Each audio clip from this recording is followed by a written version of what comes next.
अस्सलाम वालेकुम। अबरार रशीद आपकी खिदमत में एक मरतबा फिर हाजिर है और आपसे दरख्वास्त कि अगर अभी तक आपने इस चैनल को सब्सक्राइब नहीं किया तो इसे सब्सक्राइब कर लीजिए। जो बेल आइकन है उसको ज़रूर प्रेस कीजिएगा। आपका बहुत बहुत शुक्रिया। खबर ये है, बहुत ही अहम खबर है, और ख़बर ये है कि चीन की हुकूमत ने इस बात का इंदिया दिया है, इशारा दिया है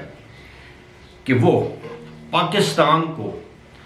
100 अरब डॉलर देने के लिए तैयार है। अब ये 100 अरब डॉलर जो है ये इमदाद की सूरत में तो जाहिर है नहीं दिए जाएंगे, इन्वेस्टमेंट ही होगी, सरमायाकारी होगी। माजी के जो मंसूबे हैं वो तकरीबन 56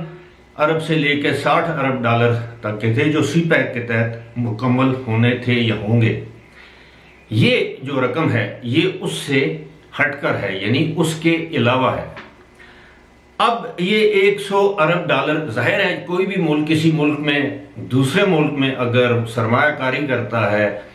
कोई तजारत करता है, उस मुल्क को इमदाद देता है, तो उसके साथ एक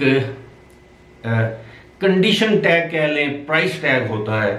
कि किस कंडीशन पर वो ये सब कुछ कर सकता है। तो इस हवाले से ज़राए ने ये इंकशाफ किया है कि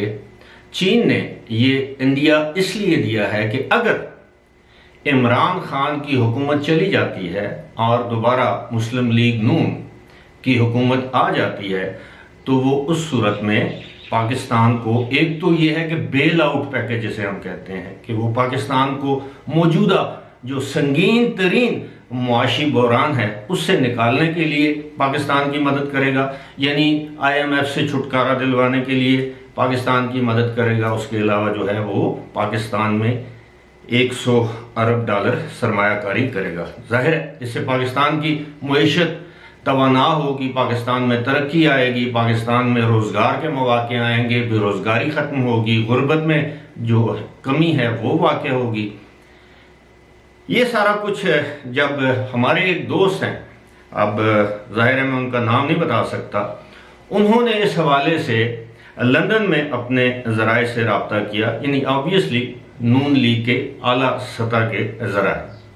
या कोई एक ज़रिया कह लें, तो उन्होंने इस बात की तस्दीक की है कि बिल्कुल ये पैगाम लंदन में मौजूद मुस्लिम लीग नून की क़यादत तक पहुँच चुका है, और उन्होंने यानी मुस्लिम लीग नून के आला सतही ज़राए ने इस बात की तस्दीक कर दी। अब आपको मालूम है कि लंदन में मुस्लिम लीग नून के कौन से ज़राए हैं। सबसे बढ़कर तो ये है कि मुस्लिम लीग नून के कायद मियाँ नवाज शरीफ वहाँ पर मौजूद हैं, और उसके बाद मईशत को अगर कोई समझने बूझने वाले हैं, बल्कि बहुत ज़्यादा मईशत को समझने वाले जो हैं वो हैं इसहाक डार साहब। अब सूरत हाल ये है कि क्या ये हमारे मुल्क में आजकल जो कुछ भी हो रहा है ये उसी का तसलसल है, उसका आप ये समझ लें कि नतीजा है कि इमरान खान की हुकूमत के ख़िलाफ़ जो बड़ी तेज़ी के साथ जो उसको तब्दील करने के लिए अदम एतमाद की सूरत में जो तहरीक आई है, या इस वक्त एक तासुर दिया जा रहा है कि मुस्तकबिल करीब में जो हुकूमत साजी होगी उसमें कलीदी किरदार जो है वो नून लीग का होगा, यानी बल्फाज दीगर आप ये कह सकते हैं कि नून लीग की हुकूमत बनेगी। सर्वे भी यही कहते हैं कि आज इलेक्शन हो, कल हो, महीने बाद हो, या यहाँ तक कि 2023 में भी अगर इलेक्शन होते हैं अपने वक्त पर, तो भी मुस्लिम लीग नून की हुकूमत मरकज़ में, पंजाब में कुली तौर पर इक़्तिदार में आएगी, और खैबर पख्तूनख्वा में और बलूचिस्तान में शायद वो जिसे कोलिशन गवर्नमेंट कहते हैं, मखलूत हुकूमत बनाने में कामयाब हो जाएगी या मखलूत हुकूमत का हिस्सा होगी। अब हम सब जानते हैं कि जब से ये हुकूमत आई है उस वक्त से सी पैक के मंसूबे जमूद का शिकार है, तातल का शिकार है, और जिसकी वजह से चीन पाकिस्तान से नाराज़ है। और चीन किसी भी मुल्क के साथ नाराज़गी का इजहार वो बयानात देकर नहीं करता। ख़ास तौर पर चीन जिन ममालिक को अपना दोस्त मुल्क समझता है उनके साथ कतई तौर पर बयानबाजी नहीं करता, ना ही उनकी दफ्तर खारजा, ना ही कोई और उनका आला ओहदेदार इस हवाले से कोई भी बयान देता है। अलबत्ता रेलिवेंट क्वार्टर्स के साथ वो अपने जो तहफ़्फ़ुज़ात हैं उनका इजहार करते रहते हैं। और हम जानते हैं कि एक से ज़ायद मरतबा जो चीनी सफ़ीर हैं वो हमारे chief of army staff general Qamar Javed Bajwa से मिल चुके हैं, उनके दीगर आला हुकाम मिल चुके हैं। जनरल कमर जावेद बाजवा मुतअद्दिद बार चीन का दौरा कर चुके हैं और बाद हमने देखा कि सी पैक में जिस तरह तब्दीलियाँ लाई गई, सी पैक अथॉरिटी के जो चेयरमैन थे, साबिक चेयरमैन अब तो कहना चाहिए जनरल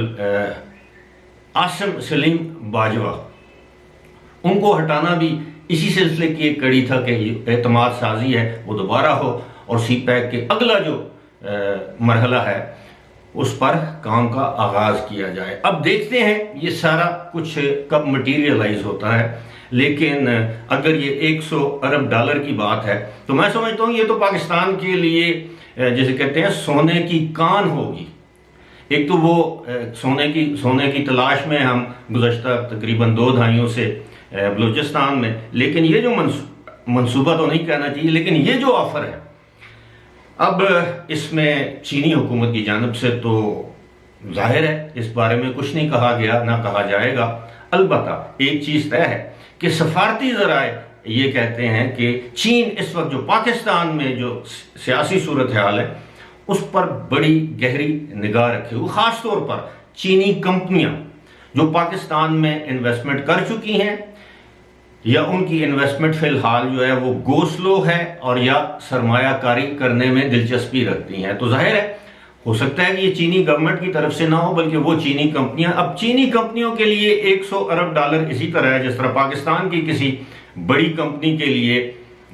1 मिलियन डॉलर हो, तो ये उनके लिए कोई बड़ी अमाउंट नहीं है। लेकिन इसकी कीमत क्या होगी, इसकी कीमत क्या होगी, पाकिस्तान को क्या कीमत अदा करना पड़ेगी, ये जो कर्जा दिया जाएगा वो किस इंटरेस्ट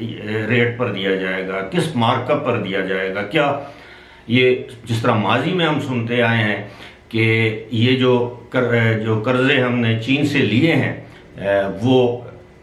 बहुत हाई इंटरेस्ट रेट पे, यहाँ तक कि 6, 7, 8% तक इंटरेस्ट रेट पर हमने लिए हैं, जो कि इस तरह के कर्जों में इसको बहुत बड़ा इंटरेस्ट रेट समझा जाता है। आमतौर पर 2 से 3%, यहाँ तक कि अभी सऊदी अरब ने जो पाकिस्तान को जो कर्जा दिया है वो 4.5% या 4.8% पे वो दिया है। वो जो 3 अरब डॉलर जो उन्होंने जमा करवाए हैं स्टेट बैंक में ताकि पाकिस्तान के बैलेंस ऑफ पेमेंट जो है वो बेहतर रहे, और साथ ही साथ आपके इल्म में होना चाहिए कि वो जो पैसे जमा करवाए हैं या रकम जमा करवाई है 3 अरब डॉलर सऊदी अरब ने पाकिस्तान के स्टेट बैंक में, उसके साथ एक कंडीशन भी है। कंडीशन ये है कि वो 72 घंटे के नोटिस पर वो ये सरमाया या पैसा स्टेट बैंक से निकलवा भी सकते हैं, लेकिन जब तक हर महीने पाकिस्तान को उस पर